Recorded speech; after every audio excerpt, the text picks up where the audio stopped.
Hello guys, welcome back to my channel. My name is Oyin Damola Oshinuga, and today we're going to be talking about a very sensitive topic. About 2 months ago, so it's going to be 2 months the day you're going to see this video, I lost my dad, and it's been a very emotional period for us in our house, and it was such an eye-opener. Like, I've never lost someone so close, and it was very painful, of course. And we're still trying to figure out life as the day goes on, living without him and all, because it's been a nuclear family all our lives, and I'm used to just the mother, father, and my brother setting. So now coming to reality that there's no father, it was such a big blow, and we're still trying to figure out life. However, I want to talk about an interesting topic that I found very funny when my dad died, which was what not to say when you go to someone who is mourning, or things not to do when you go to people's house that are mourning. So number one on the list, do not say things that are irrelevant. I remember the day my dad died, I was with him at the hospital and all that. So when I called my brother, because I was sleeping over with him and all that, and I called my brother, daddy has gone and everything. Of course, I was with him. I know the time he died and everything. But so I was surprised when I came home, and all, because my mommy came home the day before because she wasn't feeling good. So we just had to go and rest for that night, not knowing that was the same day. Early hours on that day was going to die, of the next day. Now, I'm coming home and all that. Of course, the news has gotten out, and people came to share their condolences and all that. While trying to observe the no more than 20 people in a compound rule and all that, we're just trying to observe the rule and all. But to our utmost surprise, like, we only allowed 5 people into the house and then 15 people into the compound at a time. While those exits, the next people can come in. But to our utmost, people were inside, and then they were discussing about arguing, actually. They were arguing. My friend was just beside them and they didn't know, and then they were arguing that, this was the time he died. Is it important? The time he died, would he raise my father back? They were just arguing, very unnecessary argument, and I was like, please don't go to someone's house and be arguing, like, another people, I know he has been sick for the past so months. Yeah, does that bring the person back? This information, how does it contribute, or how does it relieve those that just lost someone that dear to them? You have to be very sensitive. If you know that you're not sensitive, just stay in your house. Don't come and be arguing things that don't concern you, or it's irrelevant, basically. Don't come and tell us of how, you remember when your cousin died, this, that, that it was painful, that one too. It was similar illness like what must have happened to you. Your cousin died, my father died. Do I know the relationship you have with your cousin? Do I know the impact? It's a completely different ball game. I don't know how the person, the person was to you, or how people even dying in this period. This is such a hard period. I'm aware. But then I'm mourning my father. Don't come and don't shut up if you don't have anything to say. I remember when this happened to one of my classmates on secondary school. Go funny. Hey God. It was a very, behave yourself. Don't come to someone else and do that. It's not necessary. This information, how does it help them process what has just happened to them? It doesn't help them. Then just shut up. So I feel like before you see anything, just process it. Listen to yourself before you actually alter some word, because you're hurting the person more. Secondly, don't ask silly question. Kilo power. What killed them? What killed him? Sorry. It is death. Death took him away. Stop trying to give justifications of why did he die, what could have been the reason. Is it COVID? If it's COVID, with the cops, like, really, why for what? Do you understand? For what? If it's COVID, it's an highly infectious killing. They won't release the corpse to us that way and all that. So even at that, it's not even important. It's none of your business whether the person died of COVID or not. The person is dead. Do you understand? Stop asking irrelevant questions. I've had it. So what happened? It was he had the most times my response it was sick and then he died, and I said, what sickness go back? In short, that was one of my very close friends. Our parents was very in short, she's still very close to me. We were very close in secondary school. She asked me that question. I said, will you bring back my father back? The person hasn't called me since then. I waited to call the person. And it wasn't out of more like I wasn't angry saying that. It was more of truly, will you bring my father back? This discussion, is it because you want to have gist to say? What exactly is the purpose of knowing how did he die? What time? What was the things he said? Are you joking? Are you serious? Don't do that. Don't be so nosy and all. The least you can do is okay. So I'll talk about what to do when you go to someone's house. Another thing that I really found annoying, super annoying, is that people came to mourn and they were wailing. You can't cry more than the bereaved. You can't be more affected than I am. You can't be more affected than my brothers or his wife, which is my mom. It's not possible. It's not possible. You can't feel the impact as much as we do. You know, someone came and she was wailing seriously. She was like, and in fact, my mom cried for over 1 hour. I was wondering, like, are you serious? You can't do that. When you can't be wailing, like this was just wailing.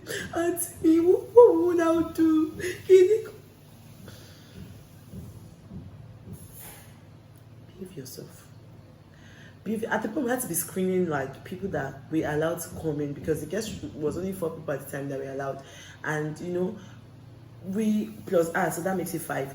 So we had to be screening people coming in because we're like, if this one is coming to come and wail, just wail. When you get yourself together, you can come and sing. And then there was a condolence book. You could have poured out your heart there. It was painful. I know the tears were bound, but then wailing and you know, fun story. Someone actually came on the 8th days and was wailing. And you know, because it was COVID season, so we just started to cook and then, you know, normal Muslim tradition and all, and then give it out to bakers and all that. So we packaged them into packs and all that.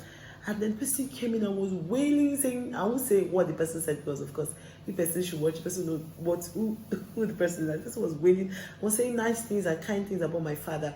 And then afterwards, he was like, I can't believe he's gone. He immediately came out from the house where he saw my mom and all, and he came outside. Next thing he said was, hey Joe, I've been money pack rice con.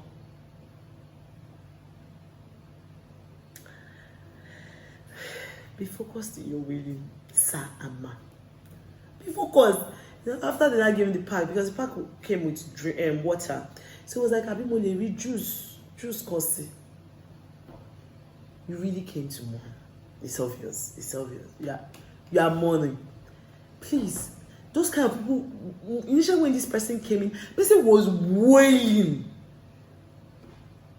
My friend actually told me a story of when she was a neighbor lost her husband, sorry, and then she was coming down the road because she went to get something down the road, and these people, she didn't even know they were coming to her house, but some people, they were gisting this that. Immediately they got to the gate, they just threw themselves on the floor, and they were really, and she said she was shocked that I don't know, those people that were in front of me gisting, having conversations. How did it switch? That you come and wail in someone else doesn't show doesn't show any emotions. You're just putting the person through emotional stress, and you don't help them come out of it as fast as they should. It's unfair to them. You should consider that. Now to the question, what to do. I think one of the people that we appreciated most that came to visit my mom and us were people that said kind things, funny things, cracked us up, and you know, just made us remember him in good light. Those things, those memories linger and just give us consideration that my dad was a good man. Do you understand? Those are the things you should do when you go to someone's house. Just, you know, make them laugh, love on them, just show that you really care and you want to share out of their pain. Over time they would, you know, say some things to you, and then you just help them to see those things in a lighter way and all that. So that's the best way to deal with it. Another thing that you can do to help the person feel better is just to ask them how you can be of help, because you'll be surprised that maybe what the person just wants is just maybe to be around or something. That's all. People came around, they did stay with us, and we appreciate it. In fact, there was a friend of mine that stayed for so long, and the truth of the matter is that she's a doctor as well, and she traveled from Ogun State, and I do not take it for granted. Like, I had a friend that left all he had to do just to escort me to bury my father, and they did them. I appreciate it. Like, I understand what it means for them to leave everything just to be by my side, and a lot of people called me, came to check on me. I appreciate it. Like, I think those are the things that you can really do. Just let them know that you are here for them to talk. Just call them, pray for them at most. Like, it's the least. Like, just pray for them. Another thing I forgot to say about the don't give mates. Like, I feel like maybe because of the fact that we're already in a very hot topic, don't start saying things like in your balance, in your back, it can become this one, that one, that one. You're supposed to do this because everywhere is a spiritual. Behave yourself. Behave yourself. Just pray for them. Pray for them. It's not a time for you to exploit or exploit the family. It's a time for you to encourage them and all that. And just be sympathetic towards them. That's it. And I know that I just want to encourage anybody that must have lost someone dear to them at this period. It's really tough. I promise that a lot of times that I want to be stronger than I am. I just find myself really crying and just wanting to be by myself. It's a tough time, trust me. And I could tell you, like, my mom cried for almost 40 days straight, like every single day. It was really a very tough time for us, and I know that it's not easy, but I want you to take as much time as you want to mourn over the person, because it helps the healing process. I've had to deal with depression in previous times, so I knew that this is an avenue for such things to occur. So what I did was I made sure that I shut people out and I allowed myself to mourn well. And the reason is because I didn't want a situation where they would be, telling me not to mourn, and I'll be feeling like I'm weak inside, and I don't want to get into that depressive state. So I made sure I mourn. I stopped all activities, including church activities. To be honest, I made sure I shut every single thing that was part of. I shut it out, and I, to be honest, I won't, like, without sounding so spiritual, I prayed. I really trusted God for my dad when he was sick, and I really felt God was going to save him and all that. I really felt, and I even felt a word like some days before he died. So I was really like, God's going to hold my hand victoriously, this, that, and then he still died. I felt very hurt. I needed to ask God some questions. I feel like if you want to take that time to ask God questions, you can. God is not someone that lords over us. He wants to have a conversation with us, and you will find answers. Don't let your anger and then just talk about it to people. You will not heal. Find those answers yourself. And God is a merciful God. He's going to reveal himself to you in ways that, and it doesn't matter how long it takes before you decide to address the issue. Take as much time you want. Just make sure that you're dealing with the issue. I had random people send me messages and just told me they are praying for me. I knew the way. And you'll be surprised at people God is going to raise at those times to actually be a blessing to you. Do you understand? I pray that you're strengthened. I pray God strengthen you. If you have lost someone, I know how difficult and how painful it is. I pray God you find strength, because the connection between you and the person is different. I'm the only girl of my father. We were very close. It was someone that sent me good morning text every morning, and he cared. He was a father in every definition of a father. It was more than just a father to me. It was my friend. It was, in fact, I really miss him, and the impact on my life cannot be overemphasized. So I just, when you are going to mourn with someone, based on, you don't know how deep this person hurts, like how it hurts. So just be there for them. Don't come and explain your past experience. Keep quiet. Pray God help us. Thank you so much. And please subscribe. As from today, I've decided we're going to be having 2 videos a week. Hey, for the next 1 month to compensate for not being on YouTube for the past 2 months and all that. So I'm going to be having 2 videos a week. Watch out. It's going to be interesting topics. I have 1 or 2 friends that we filmed a video and I think you're going to enjoy it. So just keep watching. Subscribe, share, like, and